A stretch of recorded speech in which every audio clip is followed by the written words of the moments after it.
So Procopius had been the official historian for Justinian.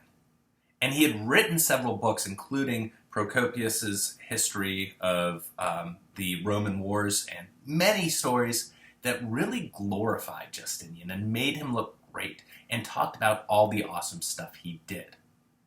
And after Justinian dies a pretty brutal death, he comes out with this new book, The Secret Histories. And if you spend some close time looking at this, you can see that these histories were secret because he thought he couldn't write the truth beforehand.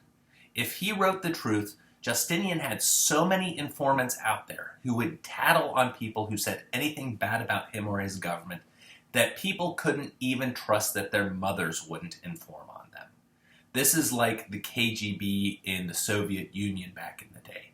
This is the belief that you're going to die a horrible death if you say anything bad about the government. That's pretty ridiculous. So if that's the case, then he has some problems here. One might be that he wrote a bunch of things that he says are now lies. Why would anybody believe him? He also says that much of what he's going to describe is so ridiculous, that Justinian and Theodora are so bad. They have insane sex parties, and they don't care about people, and they just do these nasty, nasty, horrible, amoral things. People are going to say, that's bunk. Nothing could have happened that wild and that crazy. So people are going to think he's a liar. People are going to think he's telling tall tales. But he says, you know what? If I'm the first person to come out here and say this, everybody else who's seen it is going to verify it because it is just as wild as it was. He also pauses because he says, you know what? Justinian did some really bad things. He imprisoned people. He killed 35,000 people in a day. He bankrupted Byzantium. Maybe if I write about how he did that, I'm going to give somebody in the future a playbook on how to be a really bad ruler. But he steps back and he says, you know what? In the end, Justinian dies a pretty horrible death. So instead of a play-by-play book on how to be a horrible dictator, what I'm really writing here is a story of how evil people get theirs in the end. And to me, what I think is the coolest about this is he says, I'm writing this for future generations. You can kind of think back to other historians we've seen, right? Herodotus and Thucydides. Thucydides is writing for people in the future. So is Procopius. One, to kind of figure out how these bad things happened and maybe to avoid them.